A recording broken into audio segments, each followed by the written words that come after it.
for these 4-semester students. The level does change.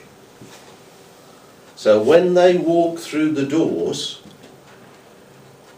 first day of semester 1, your expectations of them is not the same as your expectations of them in semester 3 and semester 4. So when they walk out of the door, the last day of semester 4, they should be different people. They should be vastly different people.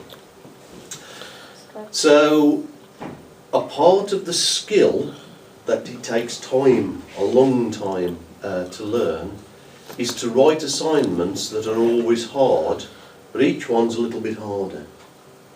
We always want them to have the knowledge and 100% of the knowledge. So in EdXL programs, they have to hit all of the learning criteria, all of the learning outcomes. 70% is no good, 80% is no good. For a pass, they have to do everything. But over time, we expect them to do things in a more complex way. So to begin with, you are going to teach them and you're going to be looking for a correct answer. This is the other end of the scale where we've taught them a subject and now we expect them to apply the subject. And they've got to learn how to apply the subject. So a very much more intelligent man than me, teacher trainer, said once that what we do to begin with is feed them, and then we try and teach them what food looks like, and then we go and tell them to go and find food. And that's what we need to do. They've got to learn the subject, but it's the way they learn the subject that's going to be different all the way through. So, over the course,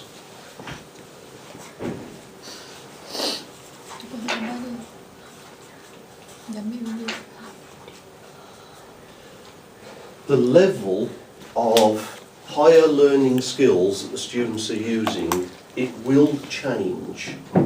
They still need to do 100%, prove that they've got knowledge of 100% of the learning outcomes, but the level that they're working at will change. And your external verifier will expect that to be the case. So over time, that's going to change. The second thing that came out of my feedback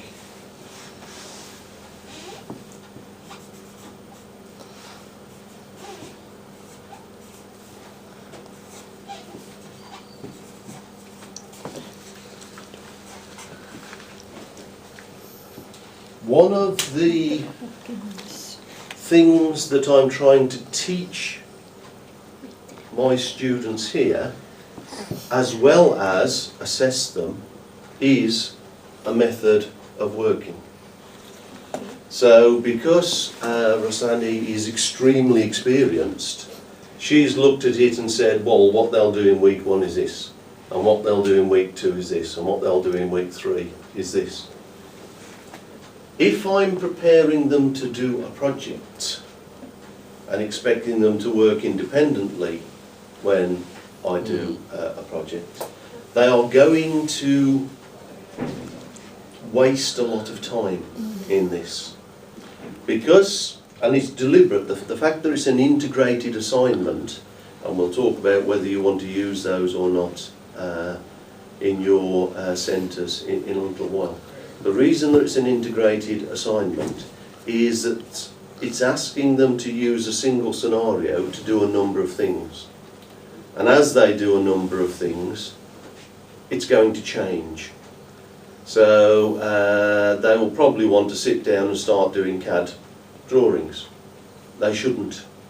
They shouldn't be touching the CAD until the end, because they don't know what they want to draw at the moment.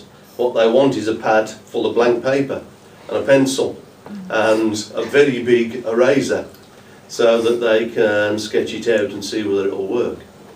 Find out what robot they're going to use, what reach it's got, what masses it can move, the speed that it can move at, whether they're going to have a single robot or use 2 robots. And in reality they should only use 2 robots if they're going to be working independently. So I've designed this scenario so that only 1 robot can work in the cabinet at a time. So what the robot has got to do once the cabinet goes in is select the correct interior for the cabinet and fit it, and then select the switch blocks and put the switch blocks in, and then away it goes. So the actual assembly can only be done by a single robot. If they choose 2 robots, one of them will be idle all the time. So if they choose a robot to put the interior parts in, the one that's going to put the switchgear in will be idle while it's doing that. And then while the switchgear is going in, this robot will be idle. So they can tell us that they're going to use 2 robots, and I wouldn't mark them wrong, but I would give them feedback that, have you actually thought about the timings here, because one of your machines is going to be idle all the time. But the layouts can be however they want to do the layouts. We've got a completely blank canvas. They can put the workers where they want to put the workers. So they're going to have to model this. And the easiest way to model it is not using CAD, unless they're going to invest all the time drawing the solids and then model it by dragging the solids about. But that typically won't happen in this timescale. So I'm trying to teach them a method of working so that when they're doing their own project, they can organise their time a little better. So, sorry, madam, please give me my